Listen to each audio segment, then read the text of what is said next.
Hello, I'm Jenya DeLima. Welcome to Writing and Editing, the author-focused podcast that takes a whole person approach to everything related to both writing and editing.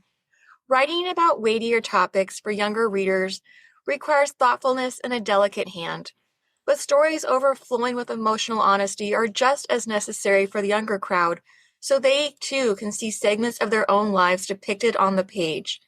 Author Donna Galanti's storytelling is an example of how to successfully accomplish this, and she'll be leading today's important conversation. Well, I'm so happy to have you here. Oh, I'm so glad to be here. Thanks for having me, Jenya. Yeah, so when you're writing, especially let's talk mostly about your most recent book, how do you identify themes that you know will resonate with middle grade readers? Well, that's a really great question. And as a middle grade writer, I really have to kind of get into their mindset and harness my inner child, which I love to do, which is why I love to write middle grade. I can stay in that space. And they're in that in between space between being a child, being a young adult. So there's a lot of conflict there to mine, which is what I look at. It's a space of complexity. So they want to be independent, but they want to be loyal to their family. They want to make their own choices, but then when the going gets tough, they really want somebody to just take them in hand and tell them what to do. And they're having so many firsts. So I also look at that first adventures, maybe first real friendship. For me, the setting in the book is set in a campground that I actually lived in with my parents. They owned and operated one in New England. And that's where I got the setting for this book. And I had a lot of my first there. First time fishing, first fish caught, first time snowmobiling, my first dog. So these are such wonderful things to look at when you're writing middle grade, those first adventures and experiences that you'll never have again. Yeah, that's an excellent point because I think too often we think about the YA market as being filled with first, like the first crush or Right. first real independence.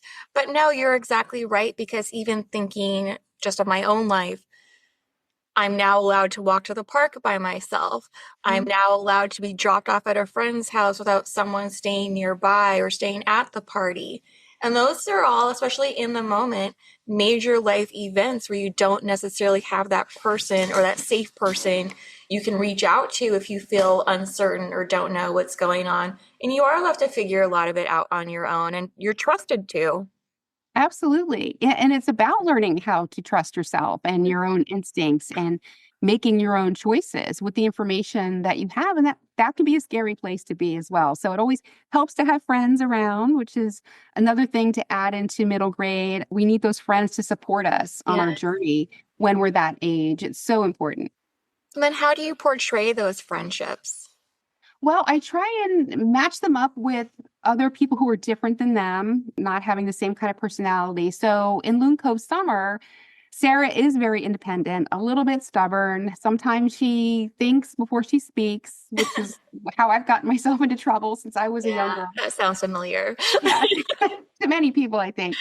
So her friend Theo that she connects with is different than her. He's a little more quiet, more cautious. He's into photography, and I gave him a little quirk where he's photographing things that are disappearing because he's had Oh, loss in yeah. his life. So the loons are disappearing on this lake that Sarah lives on. He's taking pictures of them. A house that's burned down, that's something that's disappeared. So he's going through his own journey Mhm. and they help support each other in the journeys that they're going through. How did that idea to use photography come to you? Well, another part of my real life came into this, and this is something I talk about when I do school visits with young readers, how using your life as writing material, whether you're writing contemporary or fantasy. This is my first contemporary book, actually. Oh, okay. So going back to real life, using it in fiction, I was actually a photographer in the US Navy Oh, a long time ago. I was stationed in Hawaii and I worked for Fleet Intelligence Pacific in the building with no windows. It was very top secret. And I learned photography old school, like on the reel in the dark room, not digital at all. And so that came into play, my love for photography and capturing nature because I'm an avid nature lover and I'm out in nature every day. And another reason why I added bird conservation in this book as well.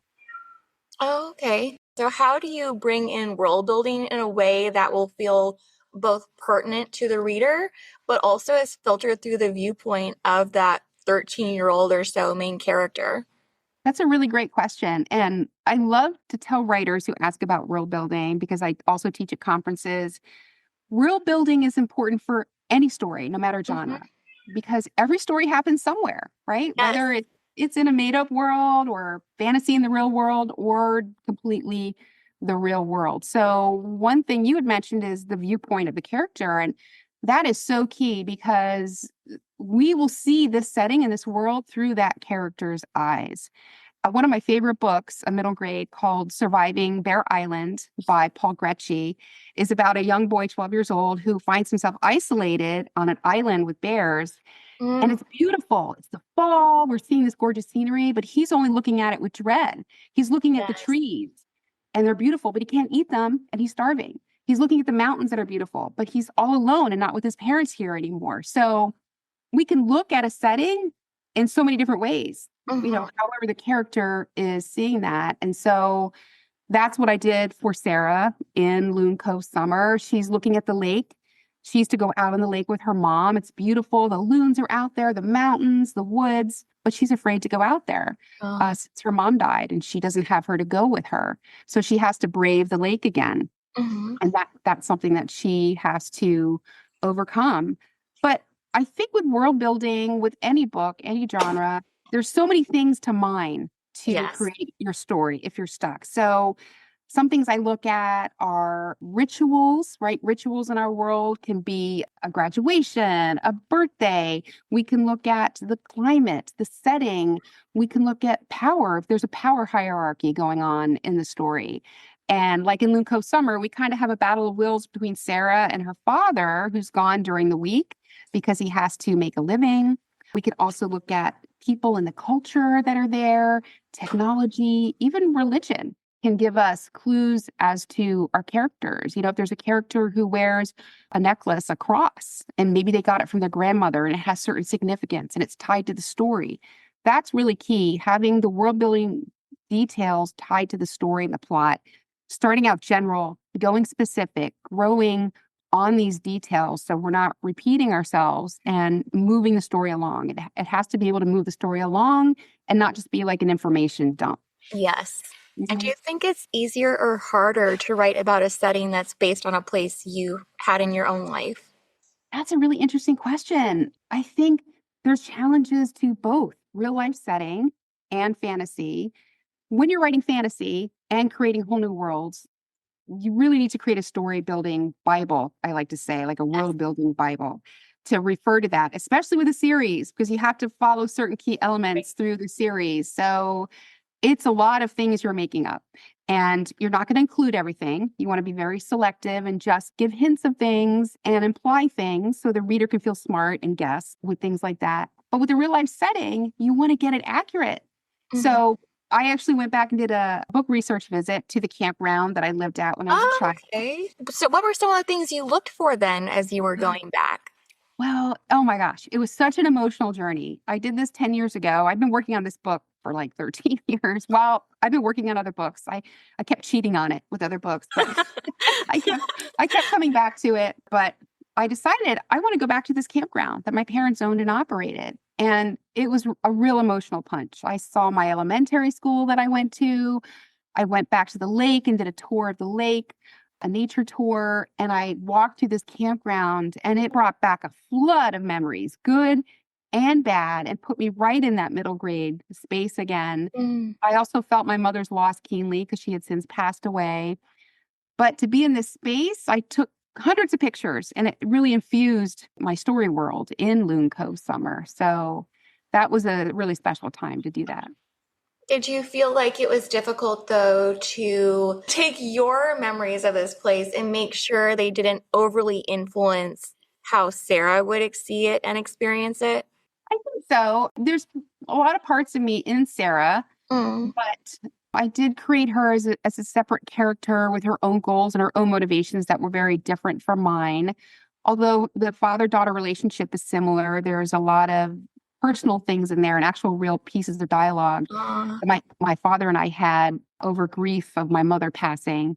So it's a very personal story to me with the setting, with the grief of losing a mother, and a father and daughter trying to reconnect and have a new relationship with the mother gone. That empty space is very difficult. Yeah. So I tried to make Sarah different and add all these other characters around her. There's a lot of quirky campground characters. Her uncle Juju is a converted Buddhist, which is fun. I'm fascinated with Buddhism. So I made him a converted Buddhist, and he's always spouting off words of wisdom to her. I'm like, I need my own Uncle Juju, for Yeah. sure.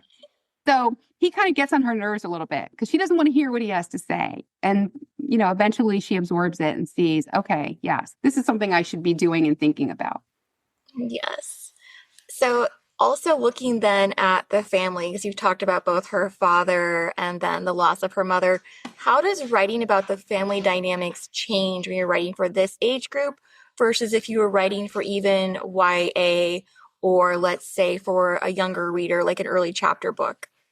That's a really interesting question. So I think for the middle grade space, these characters are in a place where they are very absorbed, like self-absorbed in what's going on in their world. So they're at a time where maybe their guardian, their parent, or their uncle is there guiding them, but they're just starting to see them as really as human characters with flaws, Mhm. right? This is the time when they're like, oh my dad's not invincible, my uncle's not invincible. And that's a scary place. So I think that lends itself to creating those relationships and discovering their parents, their family members are human and they're feeling and they're grieving too. And it's not just about what's going on internally with them.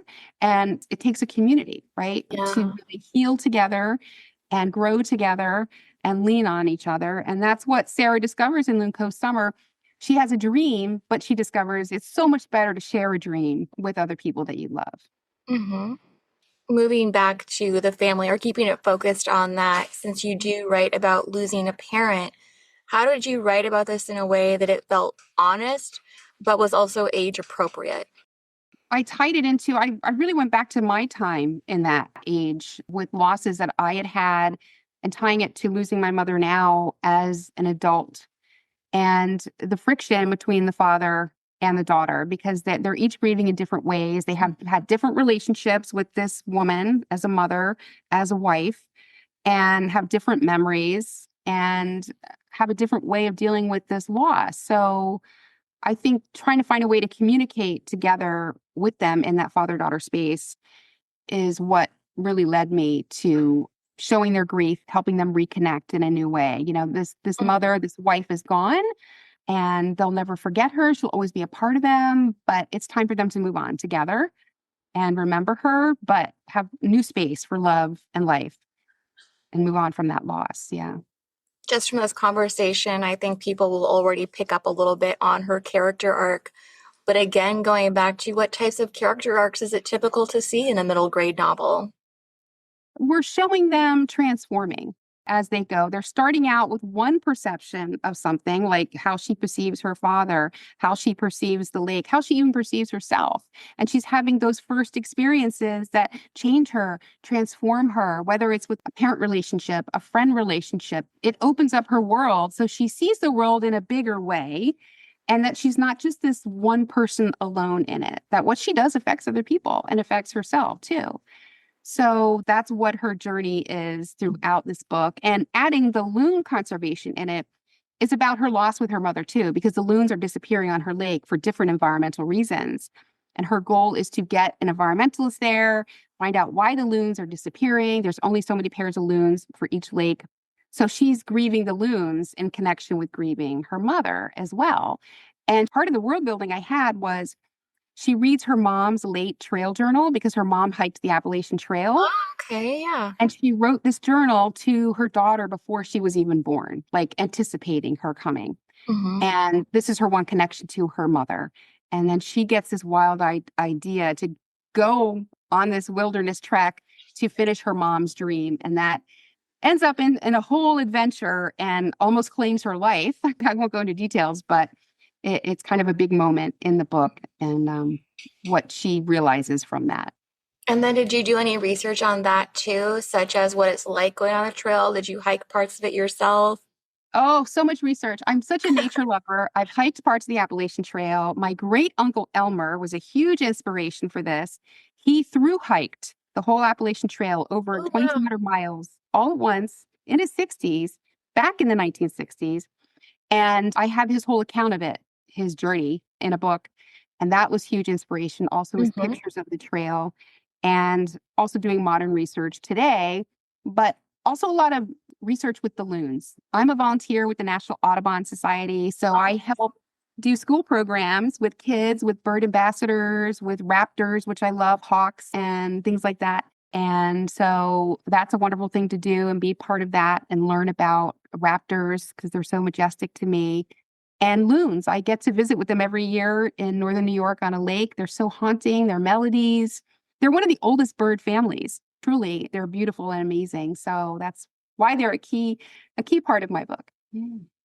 Do you think that being involved in things like these school programs and going to school visits has had an impact on how you craft these younger characters' voices? I think so because kids ask the best questions, the funniest, the most interesting, curious questions. That's one of my favorite things to do is author visits. And then when I go in the classroom, we do a writing exercise, a world building writing exercise, and the stories they create from that are truly amazing. Like they just know how to jump right into the action and adventure, which I think adults can struggle with at times Mhm. with starting a story. So, yeah, so seeing them and hearing their questions and how their mind works and the things they ask and what they create really I think flows into my own writing space. I'm just interested now. Can you give an example of one of the completely wild ideas that they've come up with? Sure. Well, so when I do my exercise in the classroom, I have them pick a character in a setting out of a jar. They don't know what they're going to get. So they could get like a pilot in a dungeon or a knight in a rainforest. These are all fun combinations. So, yeah, so I had one young student who wrote about a pilot in a dungeon and he had a plane in there and how he flew out and broke the dungeon and the castle above. And there was explosions going on and action adventure. It's just really fun to see what they come up with. They write whole stories in like 15 minutes. It's amazing. I'm amazed. And I tell them they are more qualified than me to be an author because their imagination is so young and new and unfiltered, right? They're not bogged down Yes. with things like bills and grocery lists and laundry. Right. Yeah. To be in that space again is wonderful, which is why I like to write in it.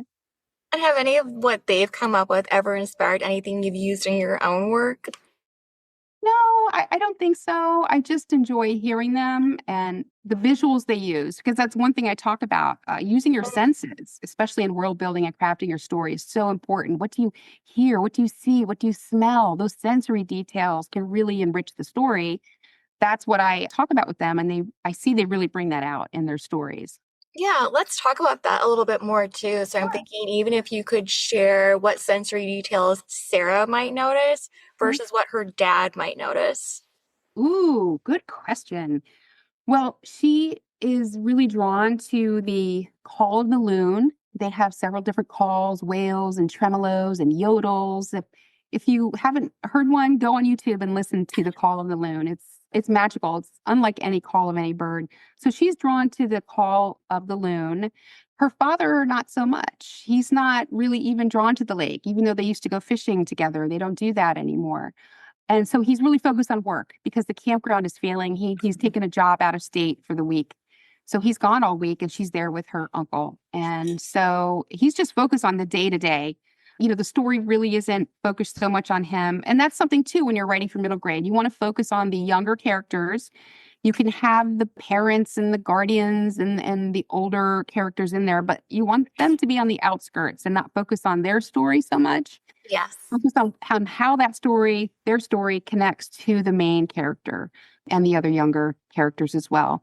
And speaking of that, you want to make sure the younger characters are making their own choices and their own decisions and solving their own problems, not the older characters, not the parents. Yeah, that's something we see shared. So I edit a lot of picture books, but that's something that we always try and impress upon authors. Yes, they Mhm. need to have agency, let them have the problem solving ability because it's empowering not just for the character, but for that younger reader. Right. So what are some of the, Exactly. because I know that with Sarah and her trail adventure, you obviously give her some big choices that she makes on her own, but what are some other examples of where you've done this in your other books? Well, let me see. In Joshua and the Lightning Road, that series, that's full fantasy in a whole made up world. Another personal story to me. I think one of the themes that come through in my story is belonging, seeking belonging, because I'm adopted, I'm an only child. And so that was a big part of my life, seeking belonging. And where did I belong in family, blood family? And I love this because in Joshua and the Lightning Road in that series, that's really a key thing for Joshua, the main character, which is actually my son's name. The story was Ah, created for him.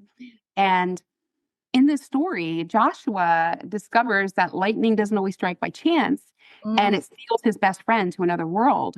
And so now he's like, oh my gosh, what am I going to do? I'm going to use this magical element that my grandfather has, and I'm going to try and find a way to get to this other world. So he has to take it upon himself to rescue his friend because his friend got into this trouble because of his own choices that he made. And he has to go to another world to find his friend, but it becomes the battle of his life. So now he's dealing with all these other beasts and bandits, and he's isolated from any adult help, really, to bring his friend back home. And it becomes the battle of his life. So he has to make all these choices along the way, have his own agency to do that, and trust people and characters and beasts, actually, that he doesn't know if he should trust them, but he has no choice. And mhm. so he has to step into his own power, even though it's very scary, to save his friend and himself, actually. So it's pretty intense. Yes, it sounds like it. So, also, too, what are some similarities that you've found between writing the contemporary fiction and that fantasy world as far as theme and being able to bring up these types of topics? Oh, I love this question. Well, just to backtrack a bit, I started out actually writing thrillers for adults. Oh, okay. And then I moved into the middle grade space and I found a lot of key elements the same, writing thrillers for adults versus writing thrillers for kids. There's a lot of the same key elements because I was reading books my son was reading at the time in that middle Mm, grade space and seeing some similarities. So I think it's a lot of the same with fantasy and contemporary. Again, with what we had talked about with that middle grade space, having those first adventures, same thing. The conflict of wanting to make your own choices, but wanting to be told what to do when the going gets tough as well. And having to navigate challenges, whether you're in fantasy or contemporary. For example, in Unicorn Island, that's set in the real world on an island with unicorns that are hidden and secret. And the young girl in that book discovers her family legacy with protecting these unicorns. And so she goes to the island. So she's navigating real world challenges at home. Now she's navigating fantasy challenges with different creatures on this island. So she's like, wow, how do I do this? And she has to yeah. figure it out. Yeah. So I think fantasy, contemporary, thriller, horror, there's still a lot of the same elements for that middle grade space, just in a different genre. Mm, So if you use that to ground yourself, then you can figure out what your characters are going to go through, the plot, the challenges, their transformation based on their age. Because whether it's a fantasy world or contemporary, that age, they're still experiencing the same things, that yes, conflict inside, that complexity, that bridge between childhood and young adulthood is still the same, no mm, matter what world, what genre you're in. completely agree. Mhm. And then just to end this on a lighter note, what is your favorite fact about loons? Oh, I have so many, so many. Let me see. Maybe top three then. Okay, okay. I love that they can dive up to 200 feet underwater. That's pretty impressive. I love that for some loons, their eyes are red in the summer, which can Oh, help attract them to see fish underwater, and then they turn brown in the winter. Isn't that oh, unusual? weird. I had no idea. Yes. Yeah, so cool. They also usually mate for life. And if they lose their mate, then they will find another one. And this is what makes them so special for me. So how big a lake is decides how many loons usually are on that lake. The bigger the lake, the more pairs of loons, and they like to come back year after year. So that's really special too. Oh, interesting. I didn't know any of that. Thank you. Sure. And then thank you again for being here today. Oh, thanks, Jenya, for having me so much. It was so fun to talk about all these things. Agree. And thank you for listening, and be sure to check out the show notes for more information. And if you enjoyed today's episode, I'd appreciate if you could rate or review this podcast on Spotify or Apple. Thanks again.